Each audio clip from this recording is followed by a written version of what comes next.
I am now getting ready to start doing the final touches on my folio.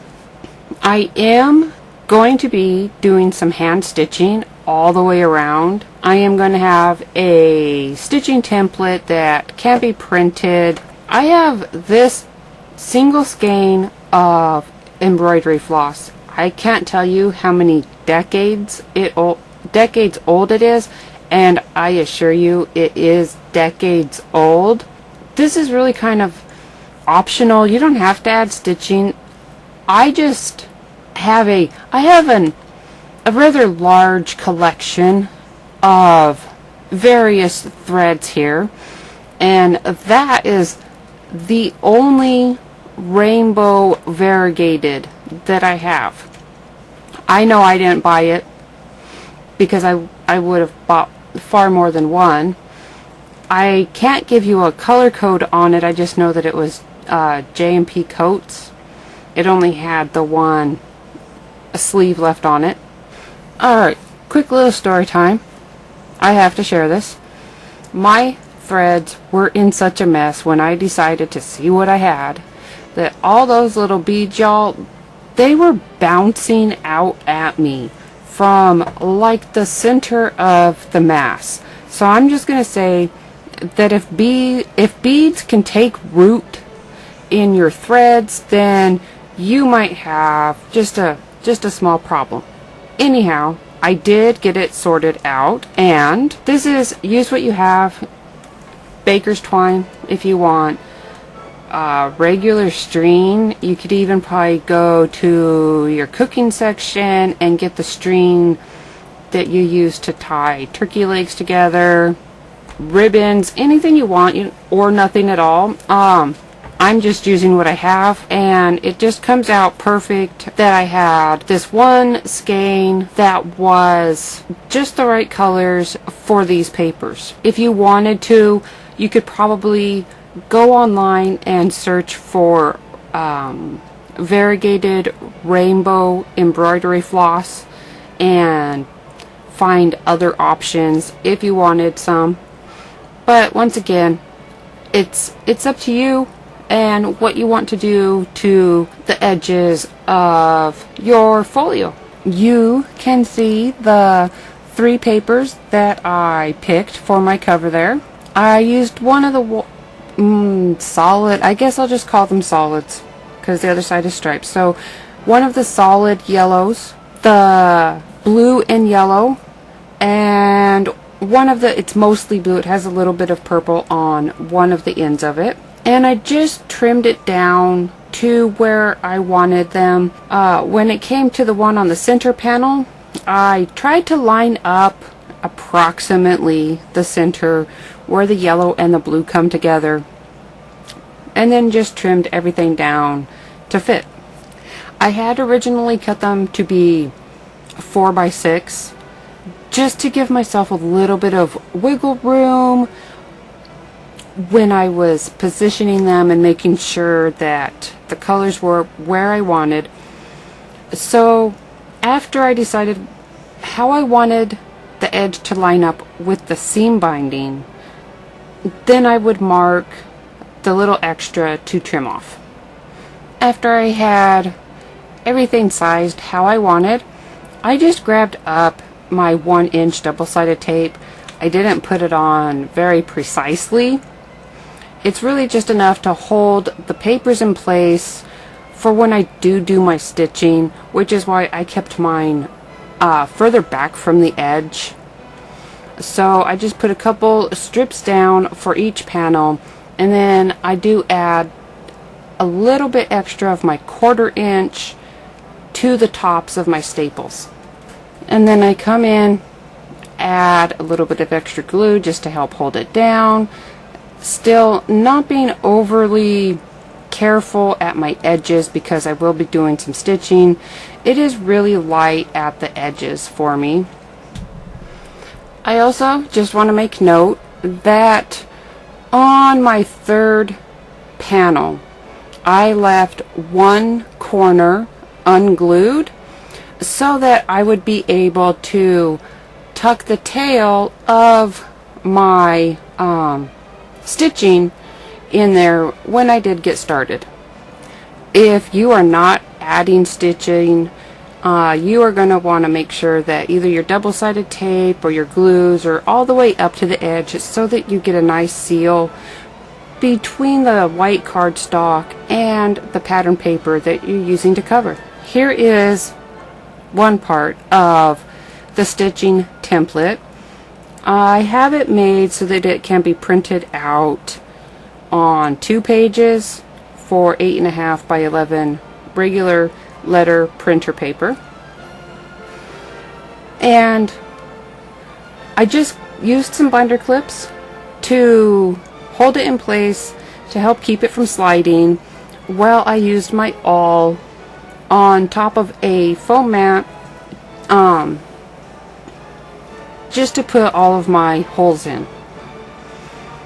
I add my second mat there because I had to push harder to go through all of the layers. I just kept hitting my glass mat, and I didn't want to keep doing that. If you don't have foam mats, you can use phone books. I know I still get little ones for the county.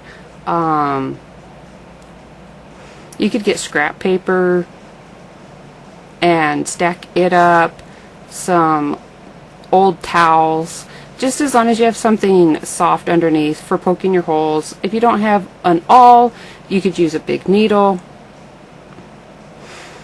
So I just go through and use my awl and get all of my holes in place.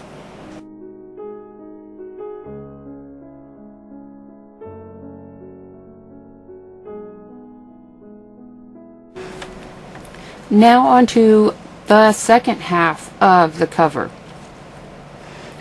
My printer didn't even want to print out both sides precisely, but they are really very close, and I actually only have to kind of move this side just a smidgen for the holes to line up where I have overlap. Not a big deal. So I just go through the same way on this one, make sure all of my holes are through, and I am doing this because I'm not adding my thread yet. That will probably be the last thing I do, but I do want the holes already in here just so I know where that thread will end up being.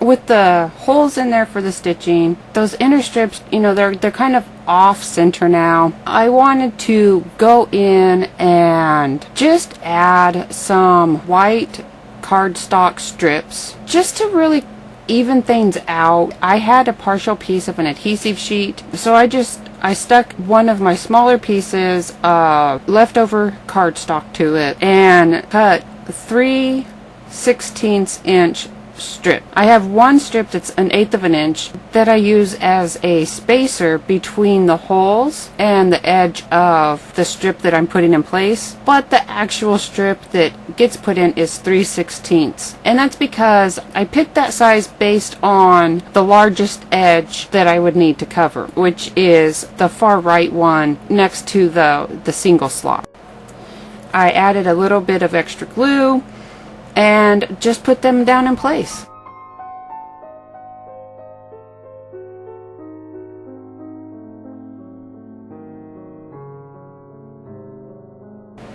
Now I am up to finally adding in the final pieces. With all of the layers behind, you don't need to add these slot covers, slot panels. I don't know what to call them. We'll just going to call them the slot covers.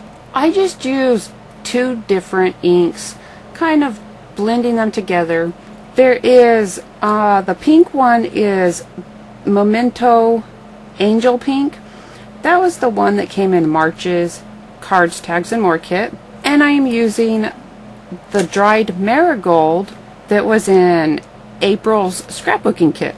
Those 2 colors from previous kits work out nicely with the colors of the papers. To kind of blend them up and fade them out a little bit, I used my big water bottle because I can get some big drops out of it. You can use the misting bottle that came in March's mixed media kit.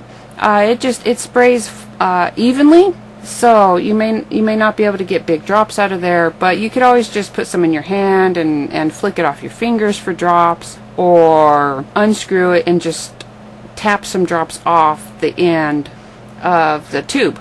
After I get the ink on and I add my water, I let the water sit there just for a few seconds and then sop it up a little bit, and that's just so that it doesn't spread out all the way and I kind of get that splotchy look on my paper. You don't have to heat dry. I am heat drying just so that I can work faster and not wait for it to air dry, and heat drying so that those inks and all the water, they stop spreading out. And there you have it, how my little slot covers look when they're done.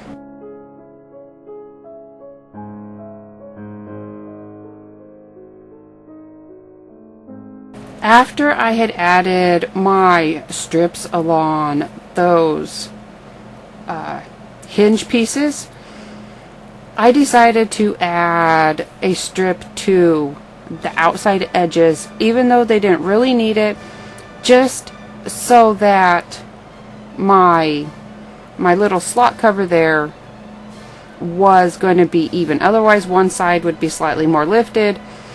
I also added some extra strips underneath that were the same height, and that was just so I could have an even surface across those openings.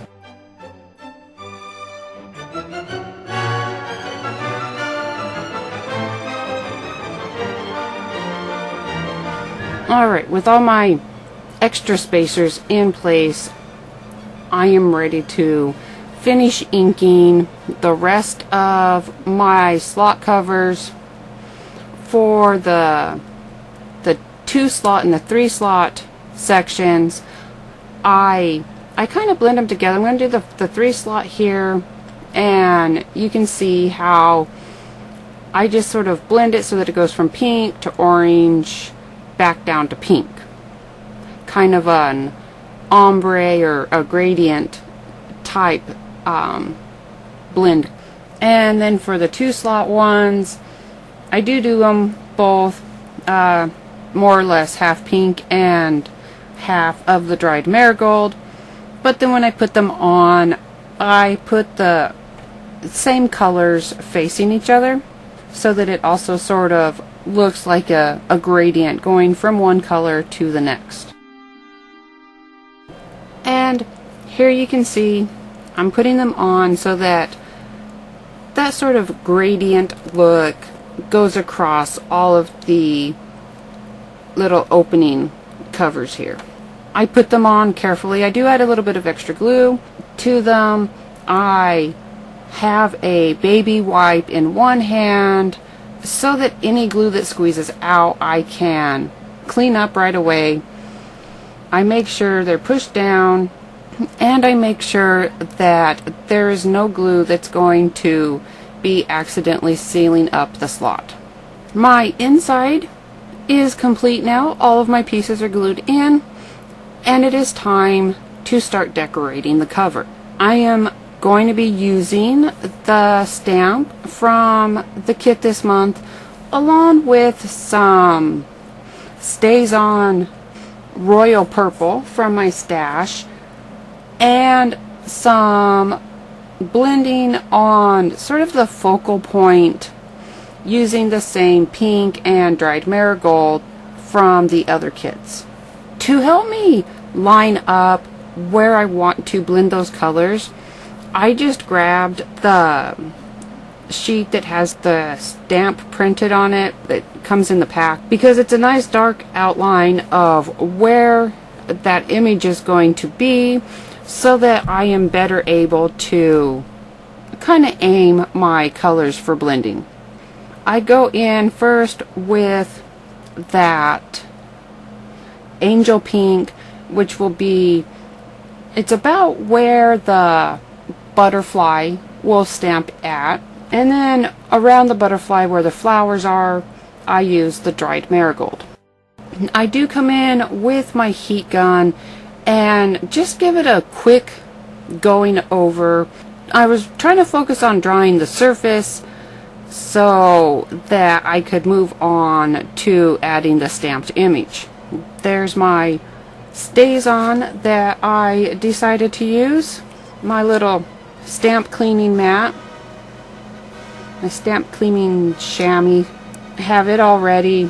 Since I don't always, I should say don't always, I don't think I ever have a full plan when I start projects, and if I had thought this far ahead, I would have very likely done my stamping before gluing on the surface paper, because it's hard to get with all of the pockets underneath, it is not a flat surface, which makes it, it made it practically impossible for me to get a clean stamped image because of the unevenness underneath. There, you can see it's an uneven stamp because of the unevenness underneath.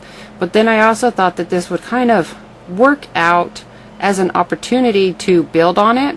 Now, I can't stamp in the same place twice with a block like this, but I did decide to kind of try, just kind of see what would happen, so that it would also give me an opportunity to talk about ways to fix quote unquote mistakes. So you can see how those images are not lined up. They didn't come all the way through. From a distance, it's harder to see kind of that blur effect. Up close, it was a lot more noticeable. But this is where, if you have a stamping platform, I would use it when you stamp. I chose not to, just because I know that not everybody has stamping platforms. You may not be an avid stamper. You may only stamp occasionally. You may be new to stamping. So I did decide to do it at the beginning, try to eyeball it, even though I was pretty sure it wouldn't work, and it didn't.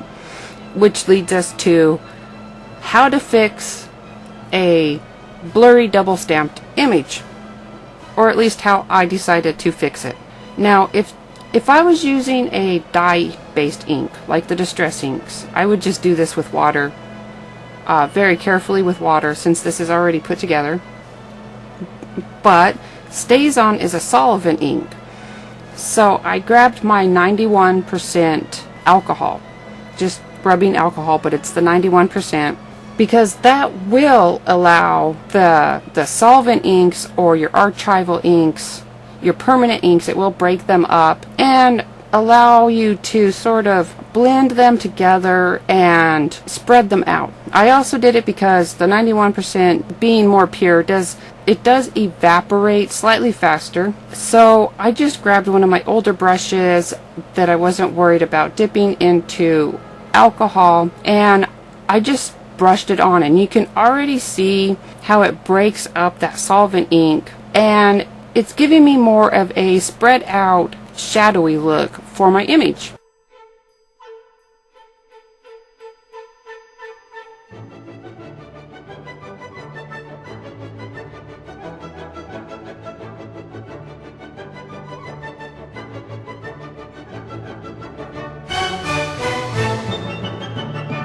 I just kind of fan it about a bit, get that alcohol ink dried up, and then I decided to see if I could stamp on top of it without a stamping block and kind of fill in the little missing gap. It filled in the gaps, kind of works, but it's still blurry, which is what led me to my final fix that you see on the finished folio. Alright, I can honestly say that this idea just sort of popped in. I decided to use the same StazOn purple to my ties, and because it's a solvent ink, once it's dry it's permanent, I just used my 91% alcohol just to get it to bleed through the closures, and then I set everything off and just let it dry. All of my stays on areas is dry now.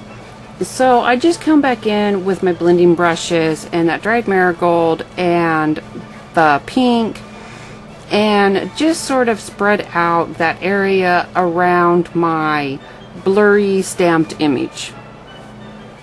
For the rest of the stamped images on my cover, I used a piece of scrap to cover where the hinges are, and then I just randomly added a few of the stamps, or a few stampings across what is the front cover and the back cover, and one in the upper corner of what is the inside panel, the panel that folds in. Before I started working on the cover, I decided to kind of finish up doing my flat areas. I decided to use the middle-sized tag on white cardstock as a horizontal background layer, and then the next size up from that, the second largest tag, in the pink stripes as a vertical layer that I do turn into a flap. So I just glue the white tag down,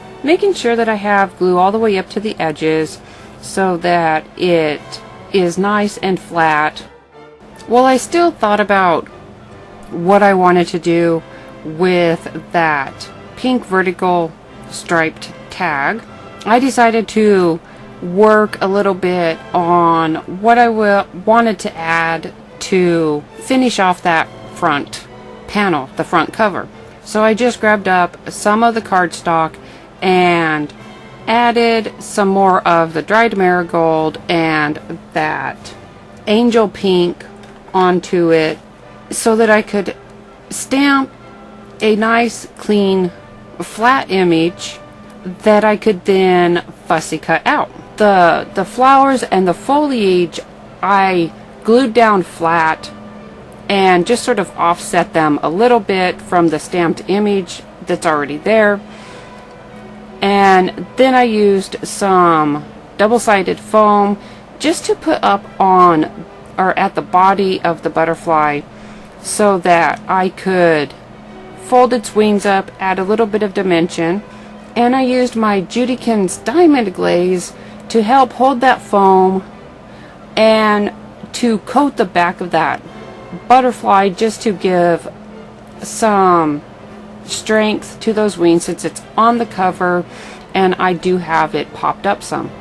While I waited for that coating to dry on the butterfly, I worked on adding the final touches to that fold-in panel using the bloom from the P13 stamp that was in February's Cards, Tags, and More kit. I just grabbed my tab punch to add a little bit extra to that flip out or that fold up. I used just some regular gift wrapping tape as my hinge. I added extra glue to it to make sure it would stay in place and to cover up the sticky of the tape on the outer fold on that hinge. And with the back of my butterfly dry, I come in and add it to the front cover. With all of that in place now, I do come in and decide to add some of the little orange jewels to the front. I do add some extra glue to them just because it is a cover piece. And now, with the majority of everything put together, it is time to start adding my stitching. I just start by tucking in the tail of my thread in that corner that I had left unglued, and around the outer edge of my folio I just do a blanket stitch, and then I just do some straight stitches in the spines.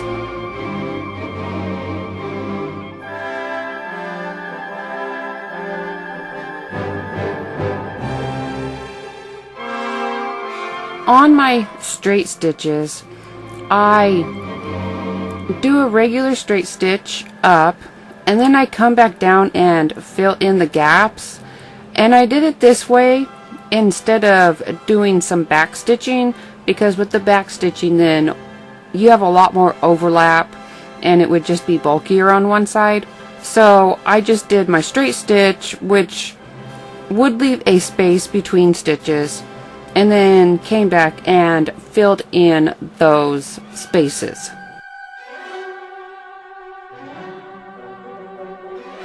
I did knot my ends and kind of tuck them in, but then I did just add a little touch of glue and kind of rub it in just for some extra adhesion. Since I only had this little section of thread left, I didn't really think it wouldn't make any sense really for me to put that little bit back away. So I just used it up and I added about a dozen total stitches onto my corners, just wrapping the corners up, kind of making some stitched on corner protection. On my corners, I would just add some double-sided tape and some of my tacky glue to hold the end in place, just long enough for me to add the stitches around, and then I knotted around the top and then tucked the finished tail in and pulled it through, and then just squoze in some of my art glitter glue just to really help hold it in place.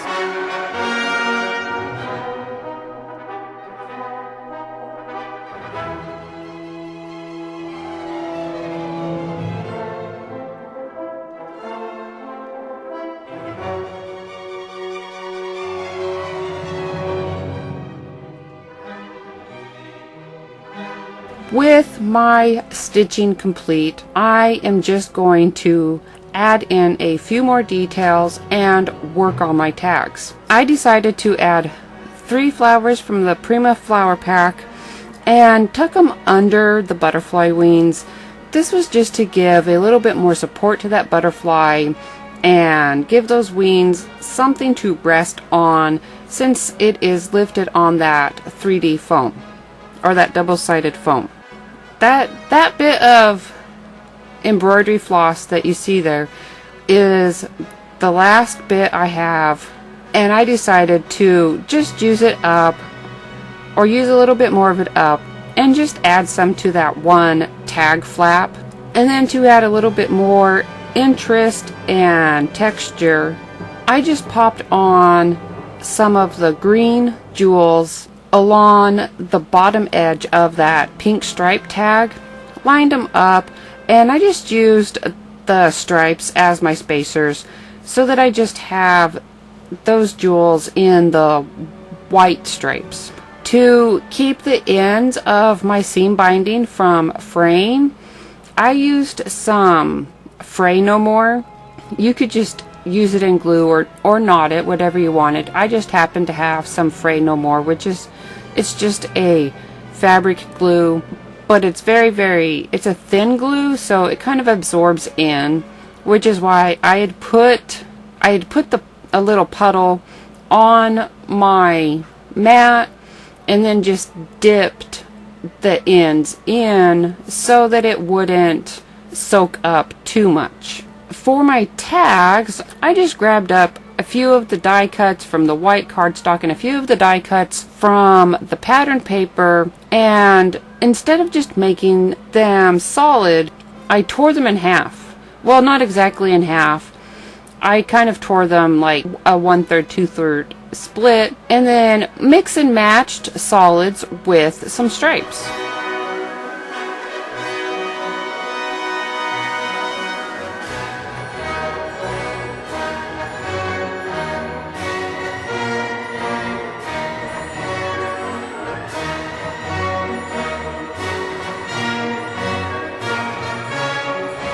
I have a lot of eyelets that I got when I first started scrapbooking, so probably 13 years or so ago. And when I got them, they seemed like a really good idea. I was sure I would use them up. You do not use as many eyelets as you might think you do. Anyhow, I had these butterfly shaped 1/8 inch eyelets, and I decided it was time to dig through them and get some of them used up, especially since I did have them in some pastel colors that matched the watercolor pattern paper. So I just made sure that all of my holes were 1/8 inch, popped in my eyelets, put them in place, and then stuck them into the pockets on the folio. My folio is now done, good to go, and ready to be used. You have tags you could write on, tags you can add pictures to, whatever you want to, really. If you had extra embroidery floss, you could have added some to some or all of the tags that are in the little pockets. But since I had used up all of my rainbow floss doing my stitching, I just left the holes empty except for those little butterfly eyelets. Don't forget to subscribe to the channel, give us a thumbs up, and turn on notifications so you will always know when new videos come out or the reveal video comes out at the beginning of the month. I hope you enjoyed this little folio project and it gave you some ideas of what you can make using this month's cards, tags, and more kit. Thank you, and I will see you again next week.